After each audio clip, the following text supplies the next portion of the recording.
โยโยโยเด็กป .5 หลังห้องเรื่องราวสนุกสมัยเด็กผมได้นำมาแต่งเป็นเพลงแรปสนุกครับ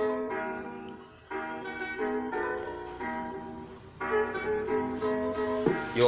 ฟังก่อยสิแลบไปฟังเรื่องเด็กน้อยสมัยเรียนอยู่ป .5 หำยังบ่หมอยยายอุ้มหลานมาโรงเรียนยืนนั่งคอยบ่ท่านโดนยายก็เหลียวเห็นหลานสาวโยเฮ้หานเสิร์เดฮะฮิกอรี่เดฮะฮิกอรี่เดฮะฮิกอรี่เห็นอยู่บ่ละเดฮะ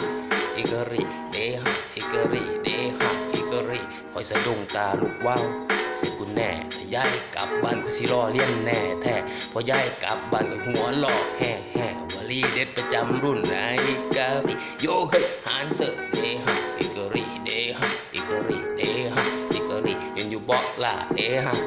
ฮิกอรี่เดฮะฮิกอรี่เดฮะฮิกอรี่ก็ย้อนความมวลสนุกสนานปากแต่เป็นเรื่องใหญ่โตฟ้องครูเทกระจาดผู้ใดหล่อเลียนแสดงโตออกมาก็ย่านถึกแสก้มหน้าว่าสบตาคนที่ช่วยถึกตีคือคนสุดท้ายส่วนเพื่อนที่ล่อหยอกเบิดมือก็หลอดไปถ้าหน่อยผู้เริ่มก่อนมูสบายใจ